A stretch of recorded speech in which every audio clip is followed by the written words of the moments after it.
Hello, this is how to install NetBSD 11.0 and in addition some KDE applications in a QEMU virtual machine. This is the Wikipedia page of the NetBSD operating system. Let's go to the home page. NetBSD.org says that version 11.0 release candidate 1 is available. Let's go there. It suggests that we read this changelog, and then we can select a mirror, and we can also select the CDN. Let's go to the page for AMD64, which is the architecture that I have available. My hardware computer is running the Linux operating system Kubuntu 25.10. Thank you for subscribing and helping this YouTube channel. Let's look at the install instructions in format HTML. Says that there's a chapter, quick install notes for the impatient. We are using a QEMU Virt Manager virtual machine, so we're going to need a ISO file. And says that the ISO file that does contain the binary sets is located not under AMD64 but under the images directory. Let's go there. So we're in AMD64. Let's go up one directory, images, and find the file that's with extension ISO and for AMD64. The only possibility is this one, AMD64 DVD. There's also this other one. So probably the difference is that the smaller one, 700 megabytes, is for a CD-ROM media, and the DVD one, which is 1.6 gigabytes, is for a DVD. So I'm going to go with the larger one, the dvd.iso file. It's indeed a CDN. The download speed is really good. The ISO has finished downloading. Let's create a virtual machine. Virtual machine manager, main menu, file, new virtual machine, ISO, browse, refresh, AMD64 DVD, choose, and as template we're going to select the newest NetBSD, which is version 10.0 forward, and we're going to use 10 gigabytes of random access memory, 14 vCPUs, virtual CPU threads, 200 gigabytes for the storage, NetBSD, customize, finish, and we're going to keep BIOS. We're not going to go with UEFI. Hopefully NetBSD does support UEFI correctly. The newest motherboard Q35, the newer motherboard compared to Intel i440FX. So first change, chipset Q35. I'm going to change to have just one hardware socket. I'm not sure if this change is actually needed. I'm going to change the hard disk storage from disk bus IDE to SATA to VirtIO even. The ISO will use an SATA CD-ROM and network interface card VirtIO. So the changes: chipset, disk bus VirtIO for the disk, for the CD-ROM disk bus SATA, and for the network interface card, device model VirtIO.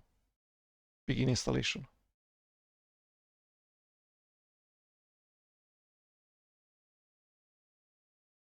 Five seconds timeout in the bootloader. It boots from the ISO in Live City mode.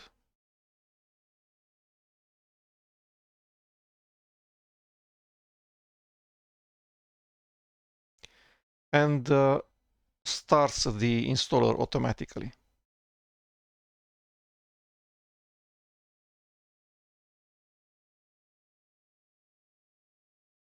Okay, so let's follow the installer wizard, text user interface wizard.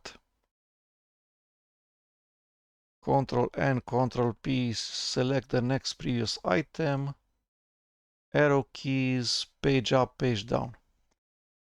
Okay, installation messages in English. Keyboard type US English, probably unchanged is the same thing as US English. Install NetBSD to hard disk. Shall we continue partitioning your disk? Yes. LD0 to 100 gigabytes.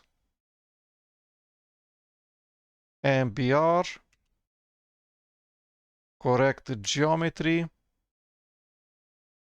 Use the entire disk.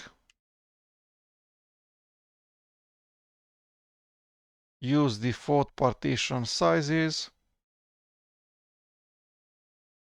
So let's see what it does. So it uses the new file system type, FFS version 2, but with E and A. So that's with extended ACLs. In the AMD64 install HTML are contained the details. Says that the new file system format is FFS v2 EA, and FFS v2 is for compatibility reasons will work correctly also in NetBSD 10 before 10. Okay, let's continue. So slash 10 gigabytes swap. Partition sizes are okay. Shall we continue? Yes. Select boot block BIOS console. Installation type. Full, we want X11.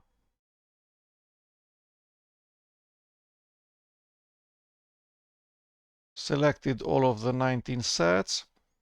The sets are listed in here. So base,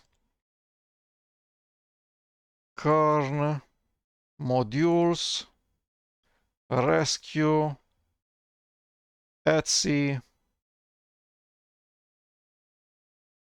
And also the X sets. We're going to use the install image media.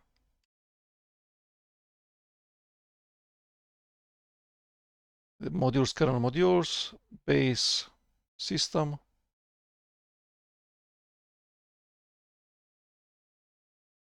(32-bit) processes support. Compilers. GPU firmware. Man pages. All of the sets have been installed successfully, and now, before actually finishing the installer and rebooting the computer, we can configure more things. Hit enter to continue. The password for the user root.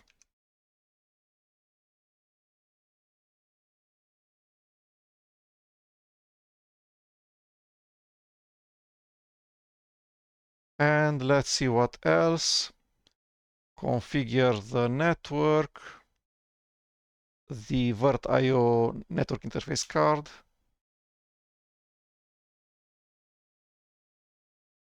Empty to auto configure. Yes.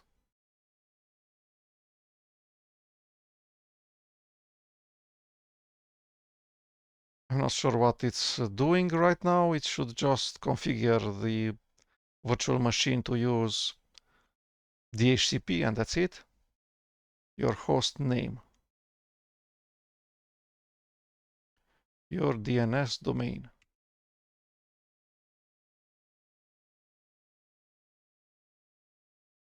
The following values I have entered. No, I didn't select the host IP. I just want DHCP. Yes.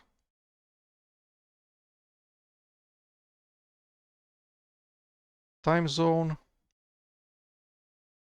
America. Let's see, where is New York? America/new_York. Root shell. Let's stick with SH. I did set the password to the user root. Enable install of binary packages, yes. The CDN is a good idea.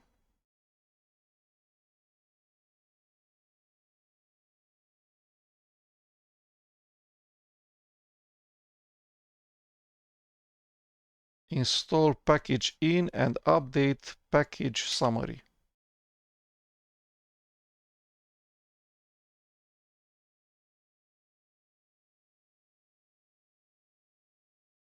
So package summary in the sense of package metadata, such that we know what packages are available in the remote binary package repositories. Okay, we can install using the command line package in space install.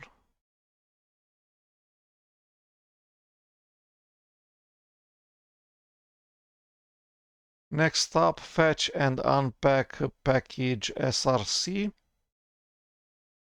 No, we're hopefully will not need to build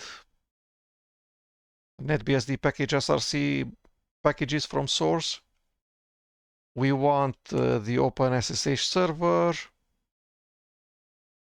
NTPD, client, NTP date. We want XDM. We don't want LVM. I'm not sure what CGD is or write frame. I don't want them. Add a user. Maximum 8 characters. Let's make this admin. Do you wish to add a user to group wheel? Yes. The default. New password.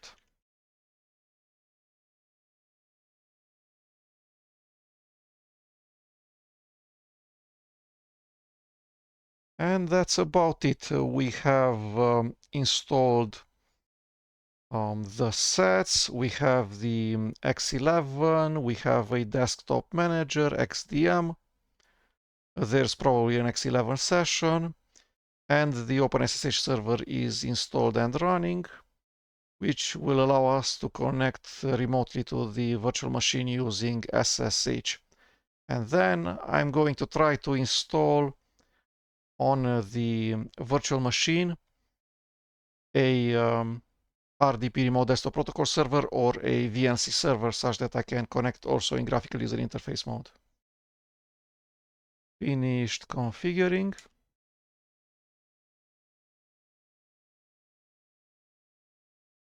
We should edit /etc/rc.conf.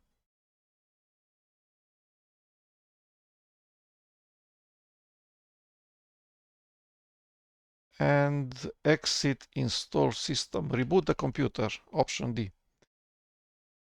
And we need to actually stop the virtual machine. How do we do that? Force off. Yes. Okay, let's look at the configurations in here. The CD-ROM drive is empty. There's no ISO any longer. And that's about it. We can start the virtual machine. So you don't actually need to stop the virtual machine. I just stopped it to make sure that the ISO was removed from the CD-ROM drive and it would boot from the virtual disk, not from the CD-ROM drive.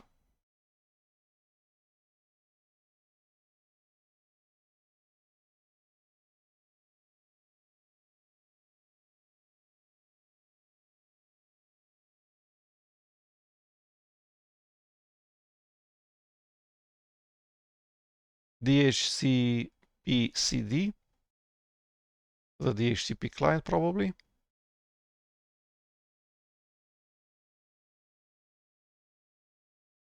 And we're shown the graphical session with XDM.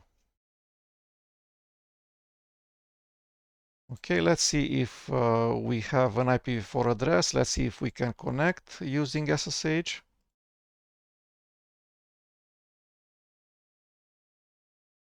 So SSH admin at Ctrl+Shift+V.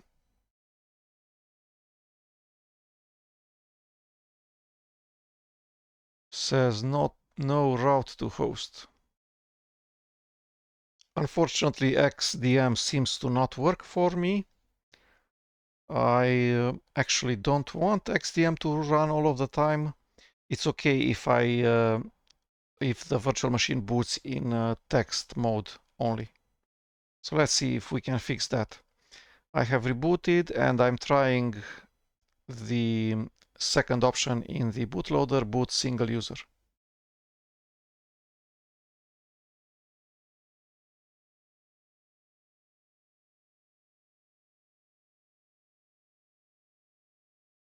And now it actually succeeded getting at the XDM login.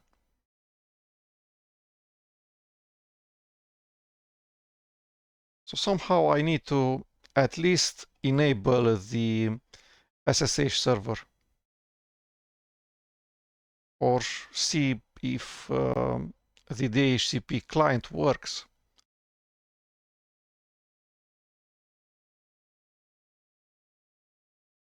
I couldn't connect using SSH, and I also did not see the messages from the OpenSSH server that the pair of keys was created. So maybe it's not enabled yet, the OpenSSH server.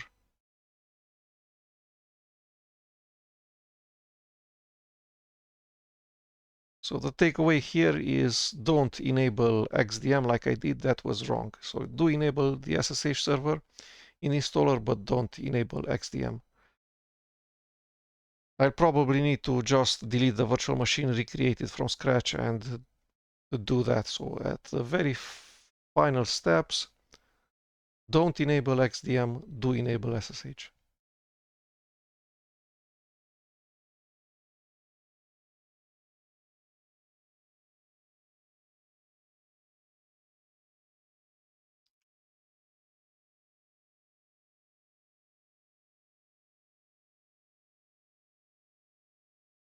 So 244. Okay, let's see if the server is enabled. This is the configuration file /etc/defaults/rc.conf. We can see that the default is to have the OpenSSH server not running.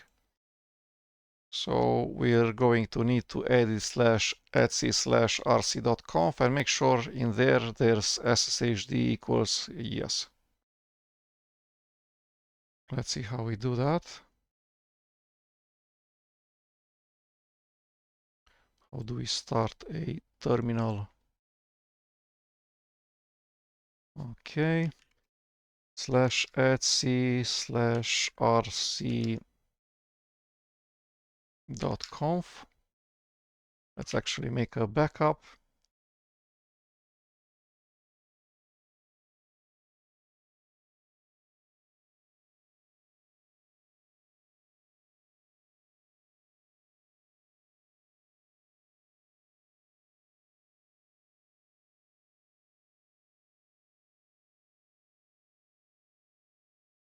How do I become super user?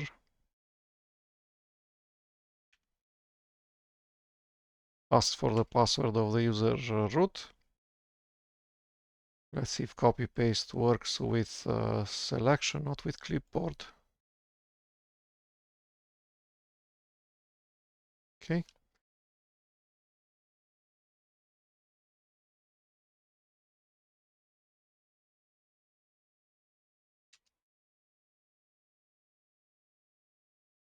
And it says SSHD, yes. So the SSH server should be running at this moment,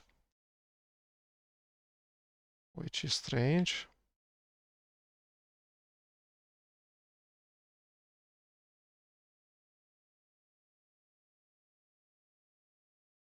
So VIO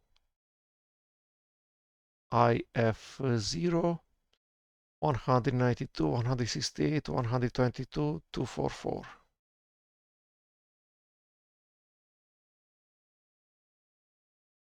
Connection refused on port 22.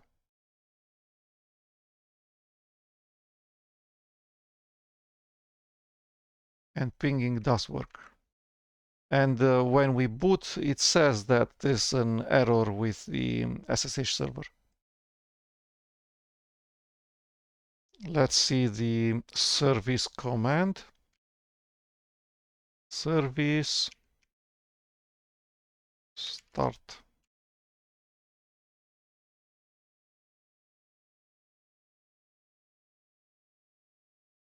No host keys available. Why didn't you create them? I have no clue what I'm doing, but the internet says SSH keygen minus uppercase A.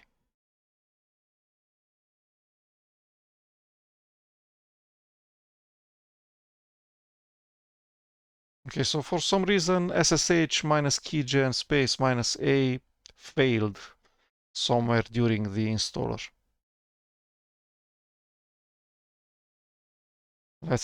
Hopefully that's the only thing that keeps us from connecting via OpenSSH. And that's indeed.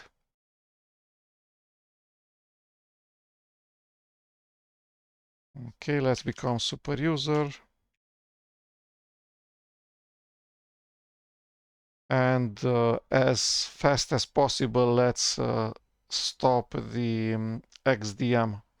Make sure when we reboot the computer, XDM is not running by default.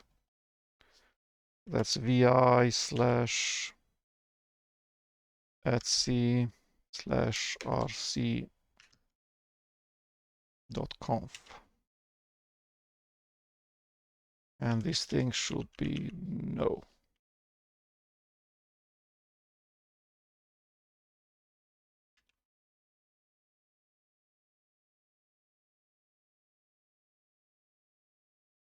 So XDM no.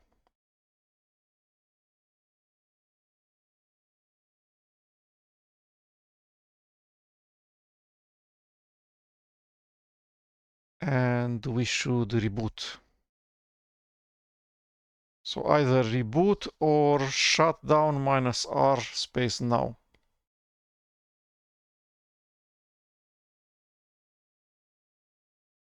Maybe there's a default timeout larger than 1 second until the computer is actually restarted. So nothing happened. The virtual machine is stuck in here. Let's see if the reboot button does anything. Of course it doesn't. Force reset. Yes.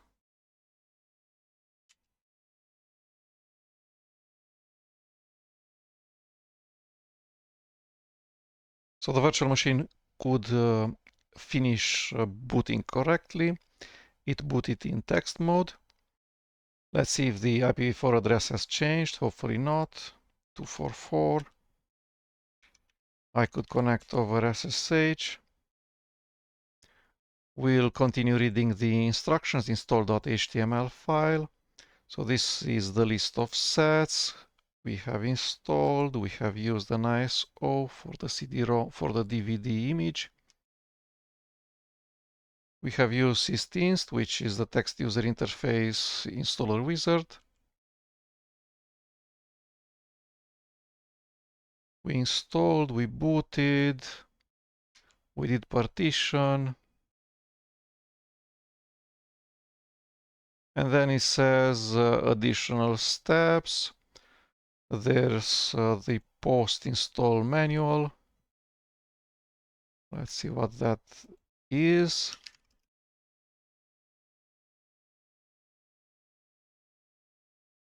Check and fix installation after system upgrades. I did not do a system upgrade. Configure/etc/rc.conf. We did some things there. To get your delete key, which is probably the backspace key, let's see if that works. It works out of the box. And the delete key works correctly. So maybe this part of the manual is not that up to date.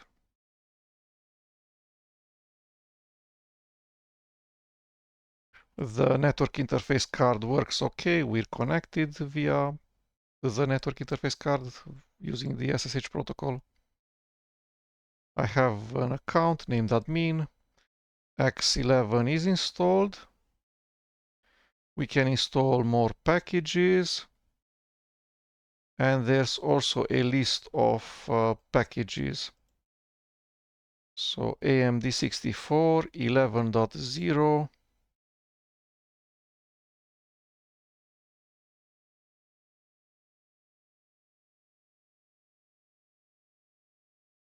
And then all. Okay, the command line is package in. So this is the command line tool to install packages. Let's become super user. The user root, man package in.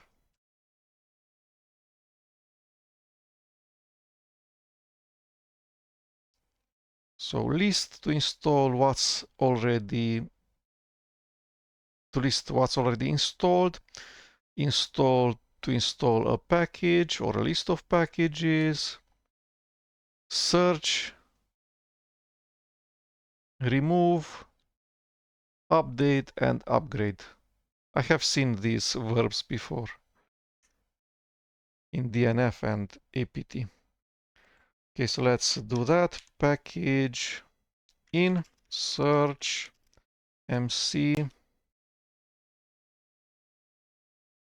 grep MC.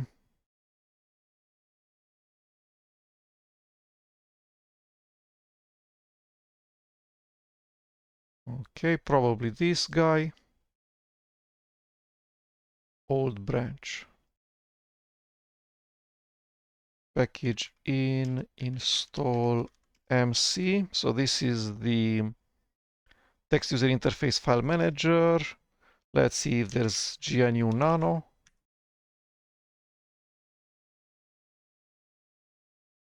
And there is such a thing.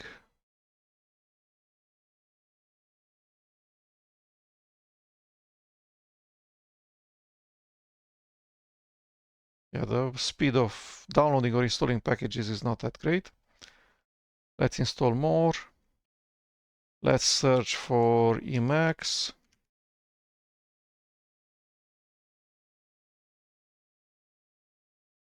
I want Emacs without X11, this guy.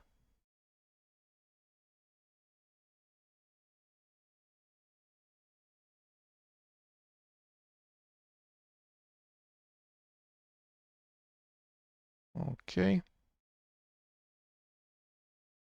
I want the bash shell.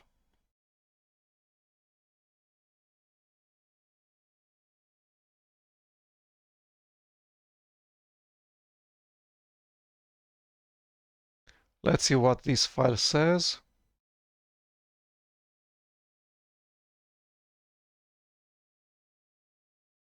So it uses the CDN, but still I can see download speeds of 1 megabyte instead of the 80 megabyte that I would expect.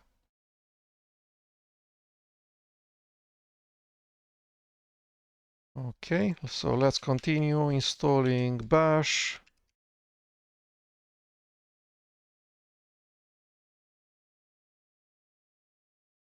Let's see how we change the shell of both users, root and admin.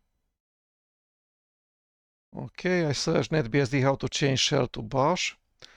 So it says that when I install the package bash, it has been added automatically to /etc/shells, but we need the exact string that was added to this file.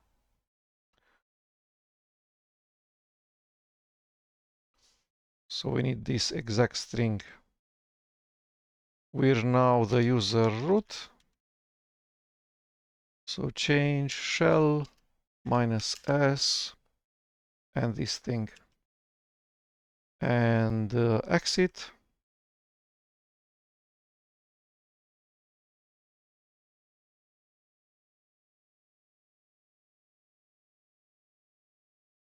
I'm the user admin.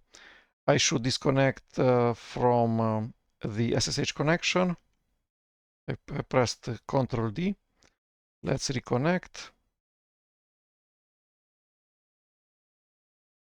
And how do we determine that bash is running? It says in here in the prompt.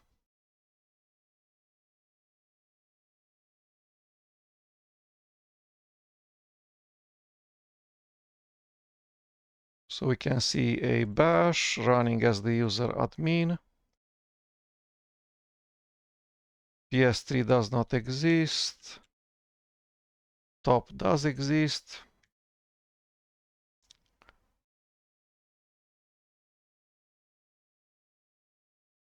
Yeah.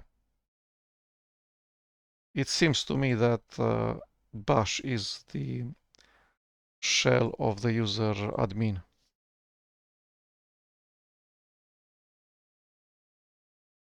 And with this, the changes that I needed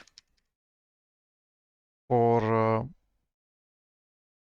me to be able to survive correctly in the command line are kind of done.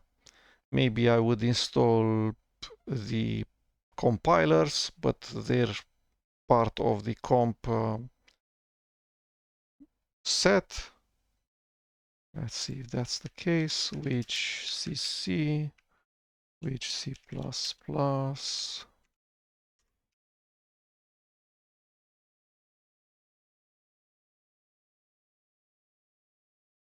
So I'm not sure what CC is.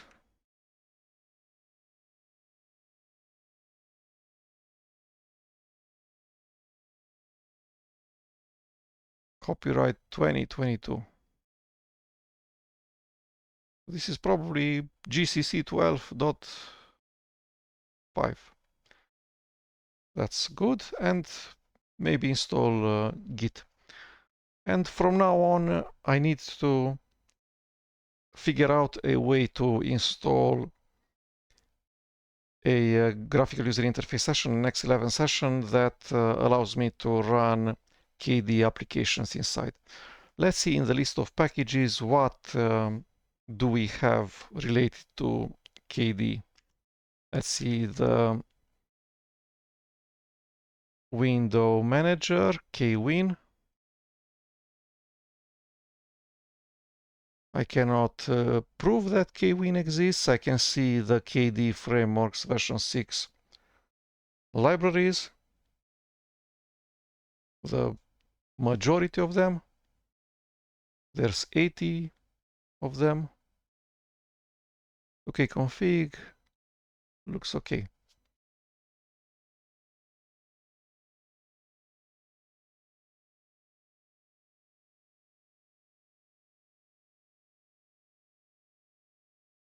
Plasma activities.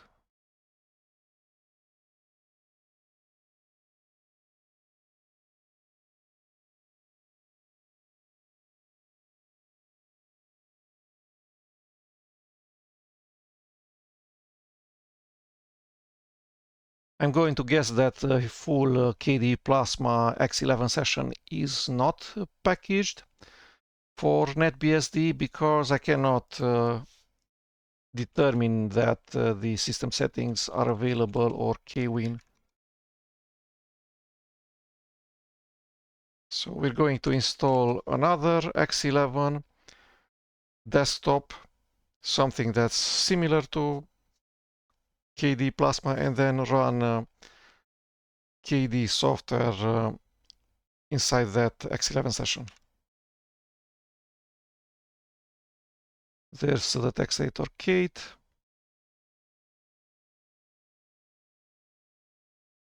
The desktop calculator.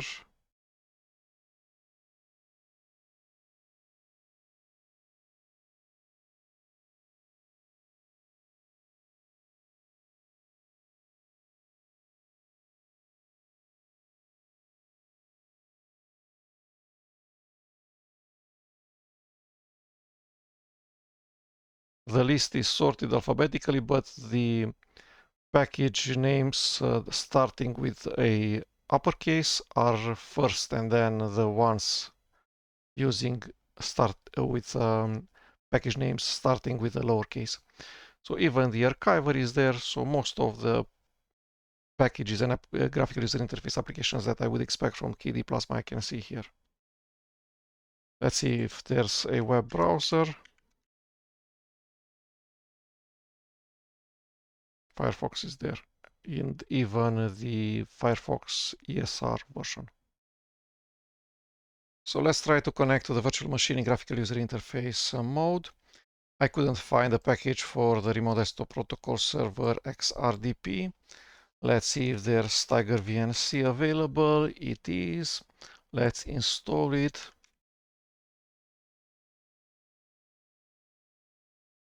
tigervnc.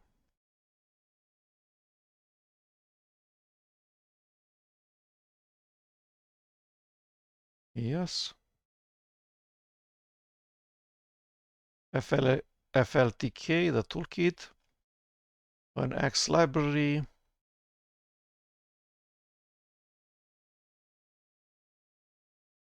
Perl. PNG and XFT. libjpeg turbo. On Google, I searched Arch Wiki tigervnc to get to the Arch Linux wiki page for tigervnc. So I have installed the tigervnc package. Next up, as the user admin,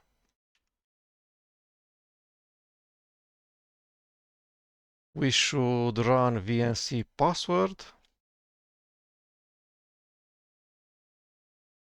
The password needs to be at least 6 characters long. Let's actually see the message. So this is it.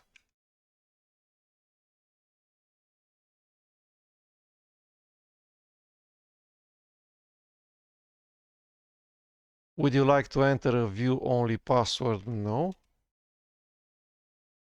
And then it says that in my home directory, there should be a tigervnc password file.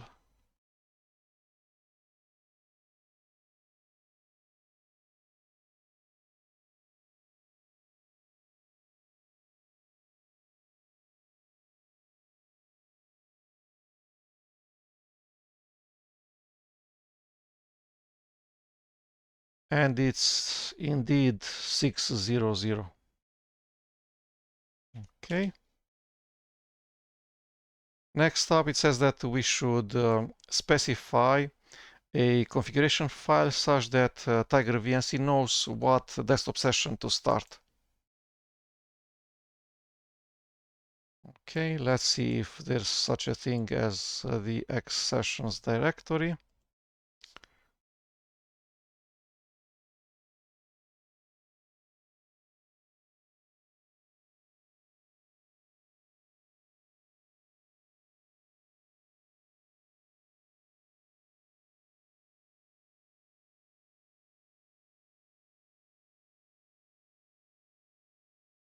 Okay, let's just try to start the tigervnc service and see what session are we provided. Let's try to reboot the virtual machine first.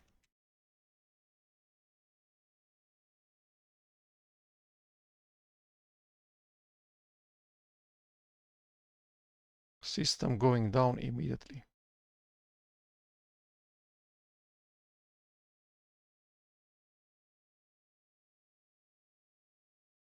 And this time indeed the shutdown did occur.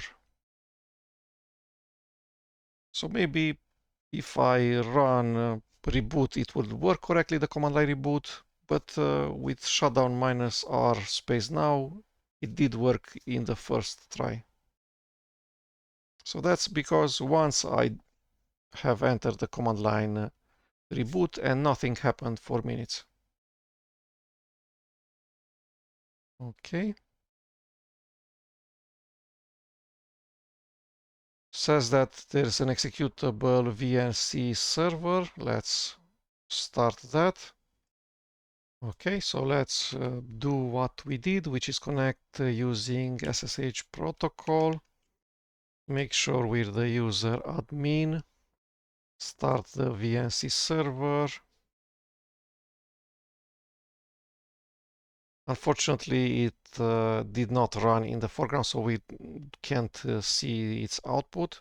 It says things like we have started a new session on session :1. Okay, and now from the host computer, we want to connect to the guest computer, so from the hardware machine towards the virtual machine. And we're going to use the VNC viewer that's part of the tigervnc open source project. VNC viewer, and probably requires the IPv4 address of the computer.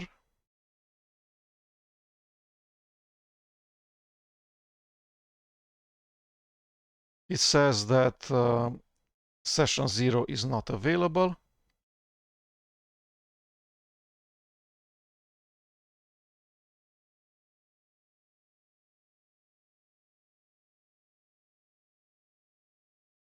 Oh, how do we do that?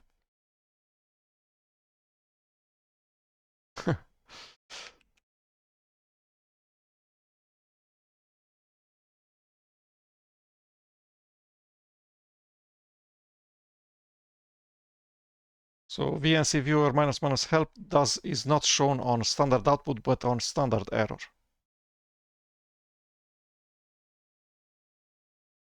Okay, and we need to specify the session 1. Okay, this works. So TCP port 5901 on the virtual machine. On the network interface card, virt.io is where the VNC server tigervnc is listening. Asks for the long password.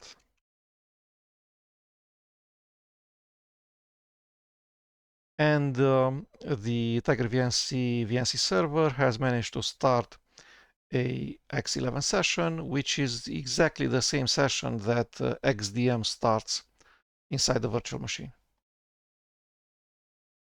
Okay, next up, since we cannot install the X11 session from the KDE community, so KDE Plasma 6, we'll use another desktop environment. We could choose XFC probably,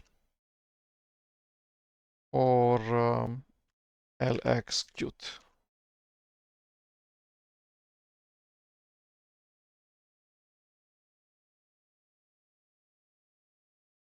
Okay, let's go with LXQt.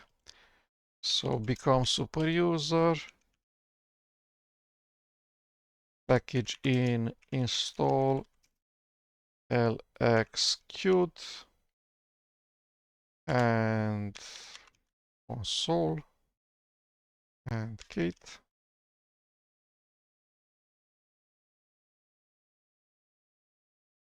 Let's see if I guessed the package names for console and for just console, because we saw that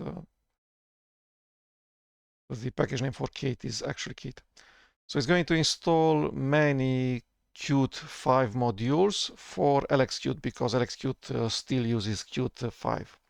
And then some Qt 6 modules needed by the two applications from the KDE community that I have mentioned at the command line, which is Kate and console, so the terminal emulator and textator.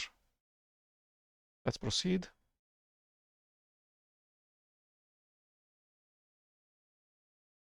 Unfortunately, some of the packages are non-lowercase.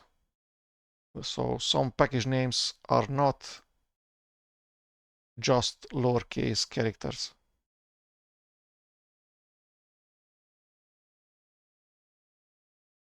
Hopefully in time all of the binary package names will start being just all lowercase. I see zero advantages for having uppercase C, uppercase U, and then neat versus C unit in a single all lowercase name. The download speeds are really small. I saw the maximum download speed for a package was 2.5 megabytes.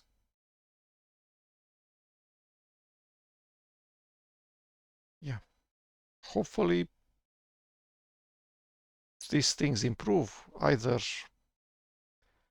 this directory which is served from the CDN is from a slower CDN, or maybe I should select a faster mirror than the CDN, which doesn't really make sense. That's the purpose of the official CDN of an operating system, to be the fastest possible mirror. Next up, I should install both Firefox, but also the Noto fonts, all of them.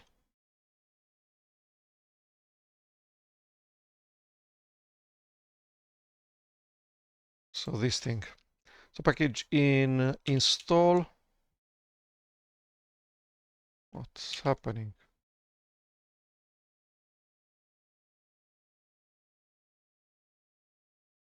Package in install.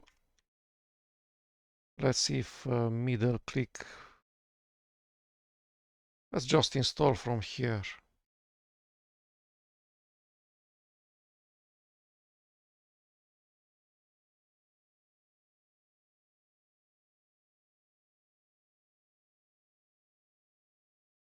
Package in install.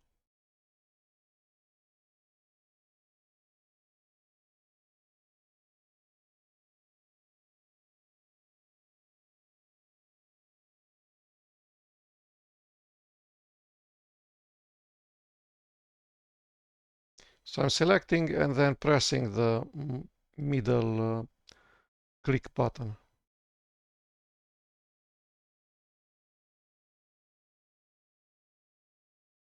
How do I do that?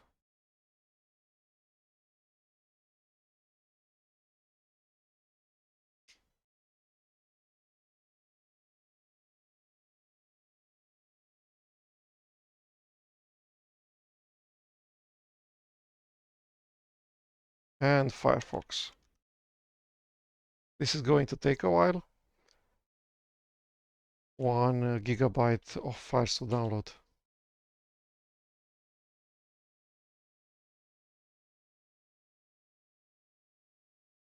Okay, so let's configure that the tigervnc VNC server should start the new session, the LXQt session, not the CTWM session, the default one. So the plan is as follows. Per my user, there is a configuration file and directory related to tigervnc under /.config/tigervnc. there's an executable file called xstartup that if window manager is GNOME tries to start /opt/gnome/bin, what? Some very old way of packaging GNOME for SUSE from the year 2000. And then if not, it tries to find /etc/x11/xinit files. And then if that doesn't work, it's going to fall back to this. So twm window manager, an xterm,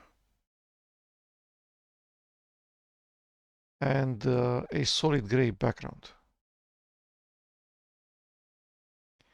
So I want to actually make a backup of this file.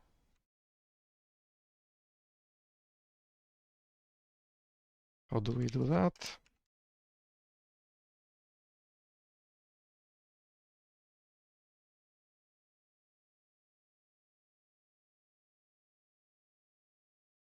And put inside xstartup only what's required to start LXQt using ~/.xinitrc.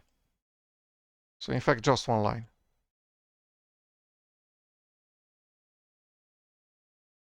How do we do that?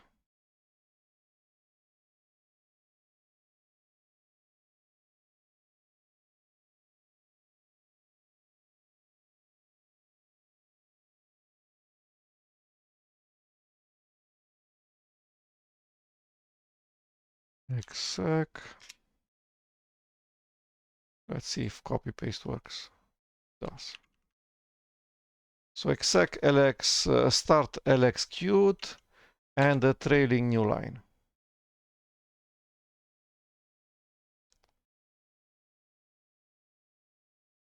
Control XS to save, Control XC to quit.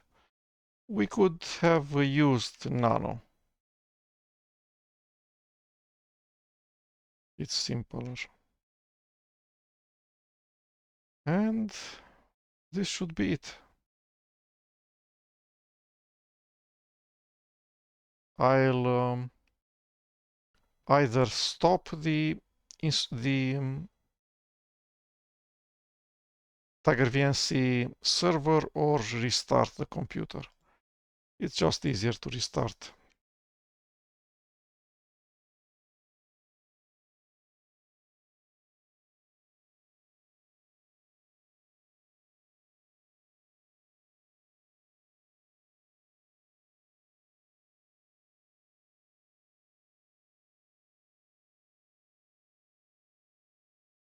Okay, so the computer finished restarting. Let's connect.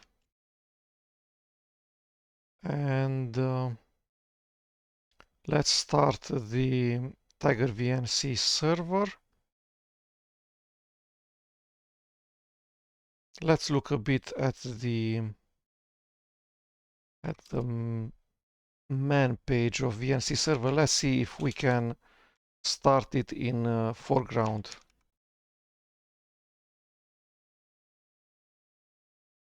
The command line parameter is called -fg.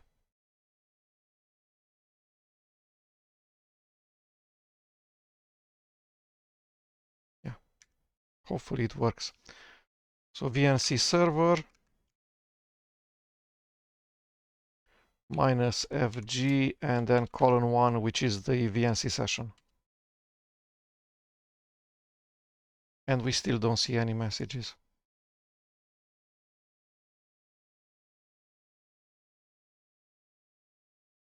There's quite some time to wait. We will wait until the VNC server either writes more or frees up the terminal. So the prompt bash 5.3 is written. Or we could try to just connect. Not yet.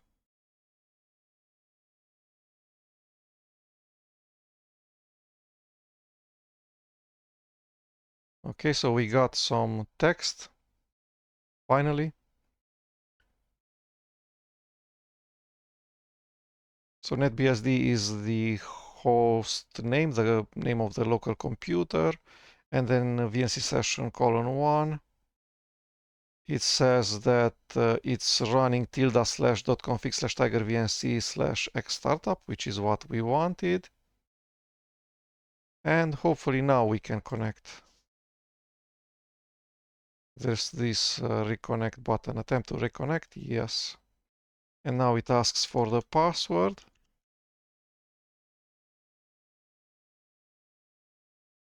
Okay, this is the first time that the desktop environment LXQt has started, so it asks us what window manager should it use. The default is OpenBox, so we're going to select that.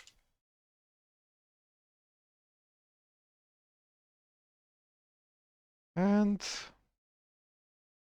at this point, we should have everything. So we can connect in graphical user interface mode to the NetBSD 11.0 virtual machine. We can resize the tigervnc window as we want, and the resolution of the LXQt desktop will change, which is really important. Then everything's really fast. And let's prove that copy paste of text works in all directions. So programming, Kate,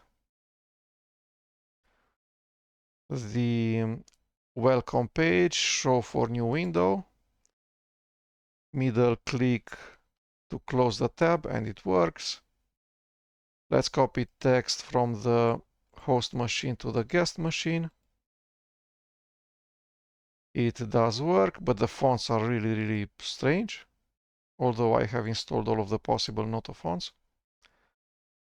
And then copy from the virtual machine towards the hardware machine also did work. Which means that I can use this virtual machine for all of the purposes that I know how to use computers.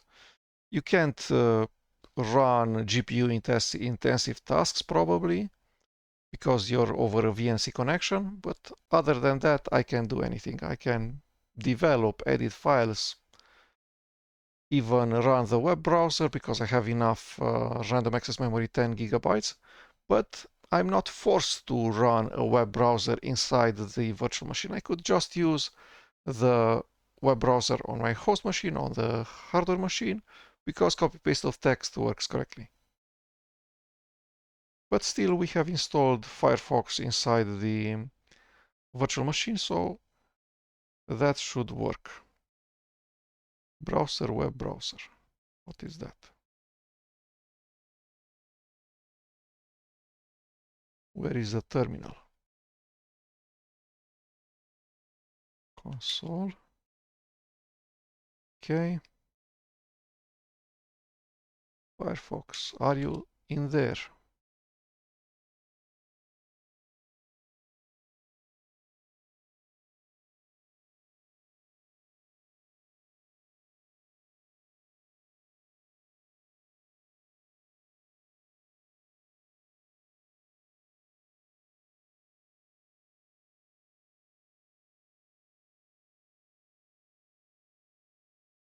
Wow. Maybe the profile was created and that took a while. It says Firefox Nightly. Mesa GL.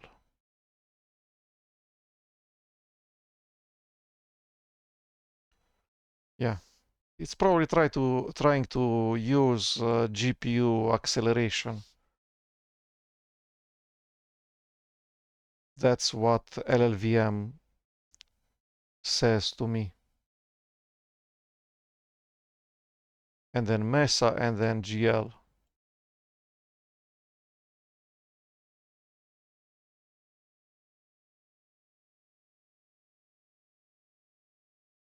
probably if Firefox starts or if we know how to edit the profile, we should disable all GPU acceleration things.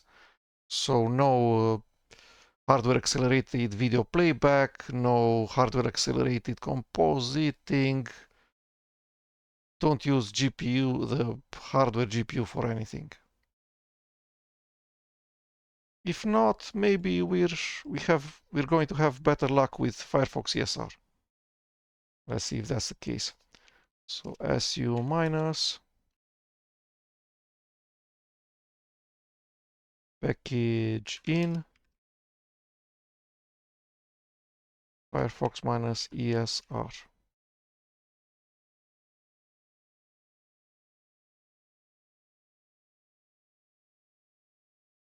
It's installing both Firefox and Firefox ESR.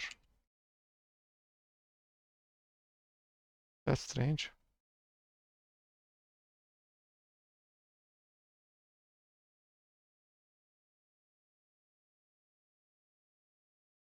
Okay, so maybe this thing in the LXQt start menu, internet browser, web browser is actually Firefox. Not sure how to prove that's the case.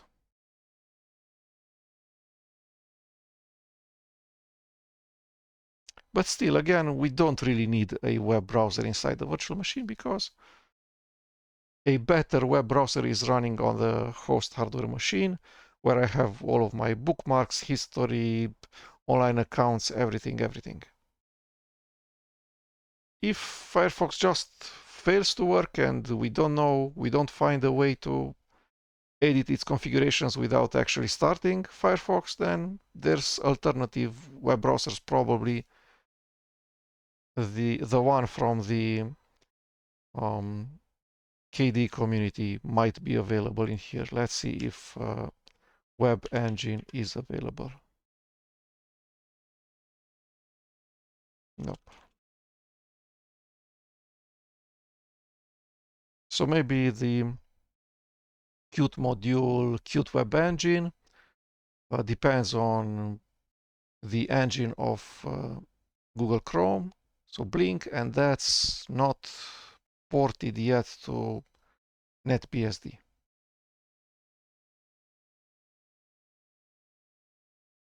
There's no Chromium, no Chrome, no Edge, no Brave. Okay, so the entire rendering engine from Google is missing with all of the applications that make use of that engine. So Qt Web Engine, KDE Falcon, Chrome Chromium, Microsoft Edge, Brave, etc.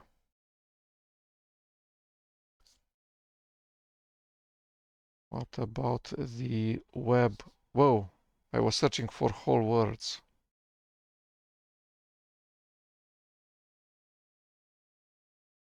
Chromium is available. Yeah, I was searching for whole words inside the Firefox search box. Okay, let's see if Firefox ESR is available. How do we do that?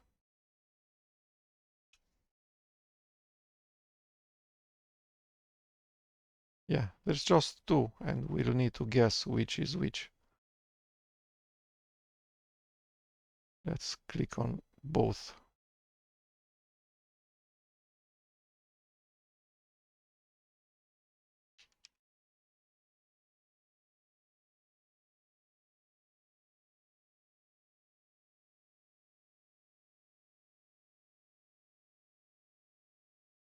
So there's no Firefox ESR. Firefox ESR is just a virtual package that's satisfied by another version of the Firefox package. Firefox 140.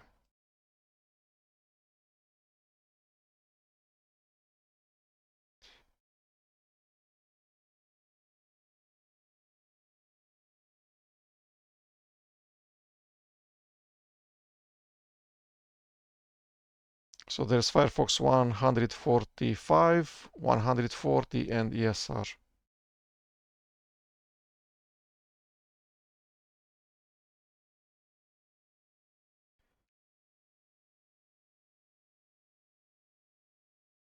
There's two executables, /usr/package/bin/firefox and /usr/bin/package/bin/firefox 140.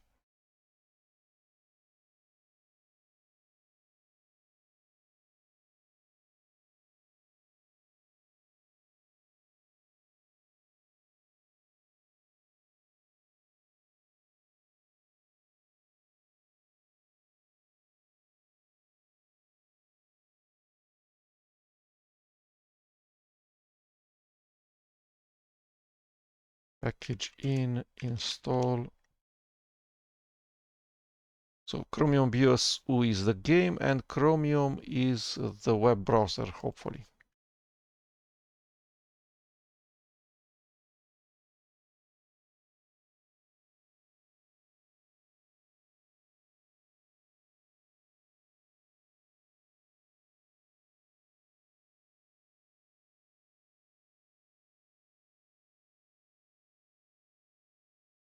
So there is Qt 5 web engine and no Qt 6 web engine. So similar to FreeBSD, where the packages that you install using the binary package installer, the packages from the ports collection, install their files into /usr/local. In NetBSD, the ports collection, which is called package src, installs files from those packages into /usr/pkg. So /usr/pkg is package src, /usr is the binary sets that you install during the text user interface installer, the installer wizard, the sysinstall. Okay, let's see if the Chromium application that I have just installed appears in the start menu. Chromium web browser, and starts and looks correct.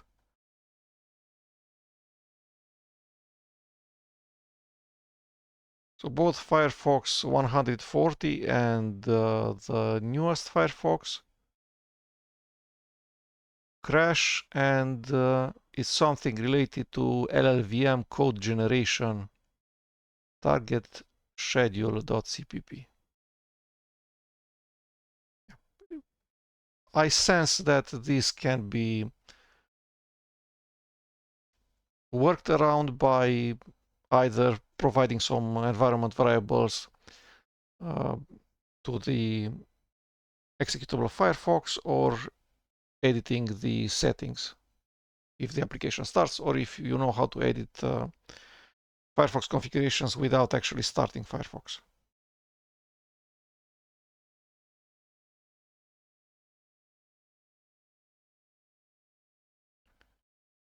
Overridden by environment. So again, either use Chromium or just copy paste from the host machine, or find a way to work around the LLVM code generation issue in Firefox. Okay, we saw the two KDE applications and they work correctly. They look correctly in the sense that they have the correct icons, because from what I saw, LXQt actually by default uses the default KDE Plasma icon set, which is called Breeze icons. You can see them everywhere in here.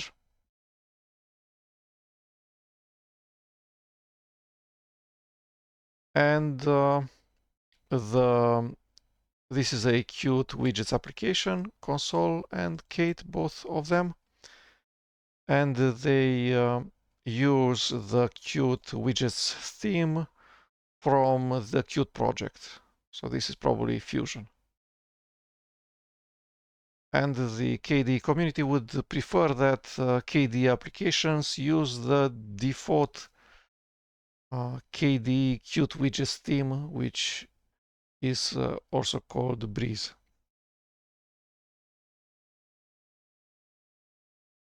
There used to be a button in here to change the theme.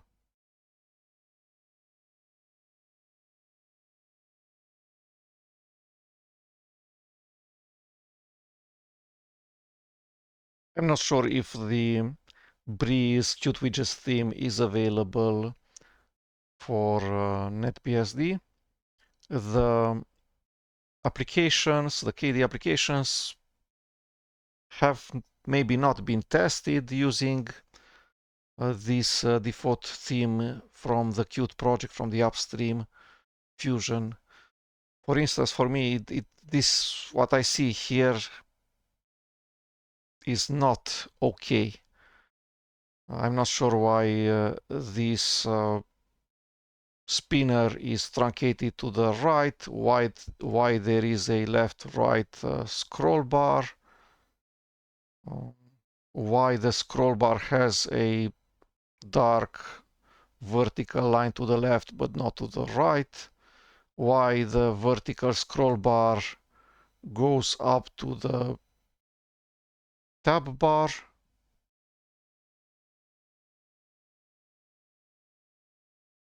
This search box totally doesn't look like a text box. Why is there this white space between the search box and the appearance button? Why are the accelerators shown by default, this underline below the uppercase G letter?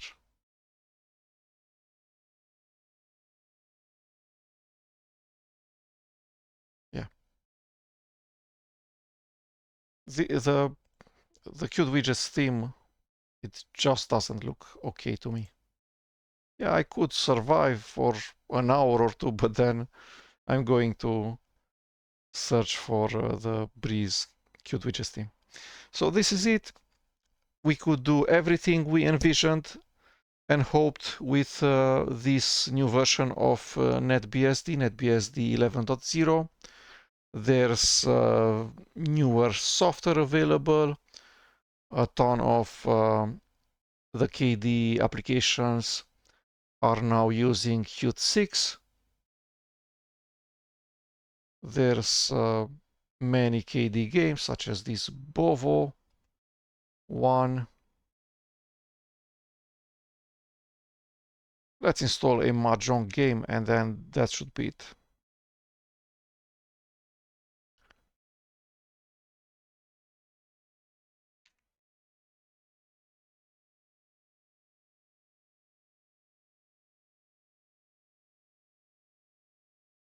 This guy K Mahjong.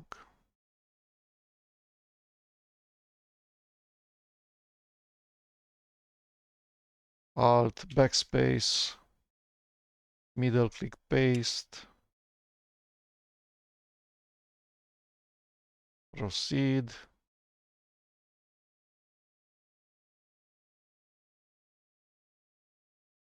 Yes, the versions are from the year 2023.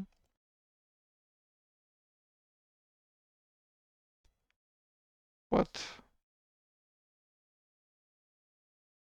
still they're available. Let's run it. How do we do that? Start menu, games, K Mahjong. Yay, let's play a bit of Mahjong. How do we do that?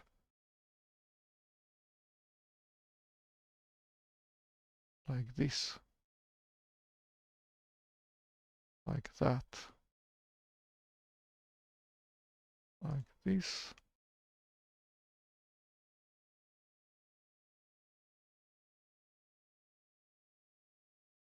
And one more. And yay, that's it. So everything worked correctly. Again, not all of the software is available for NetBSD. There's no XRDP, but there is the tigervnc VNC server and it works correctly. The X11 Xorg does work correctly for my purposes, which is enough functionality such that tigervnc VNC server works correctly. There's the OpenBSD, Open SSH server. There's GNU Bash, GNU Emacs, the GNU C++ collection, a ton of KDE applications, LXQt works correctly. Copy paste using tigervnc does work correctly. I can resize using tigervnc. Everything's as fast as possible. Seems very snappy to me. So this is it. NetBSD 11.0 is great and is a step forward compared to the previous versions of NetBSD. Thank you.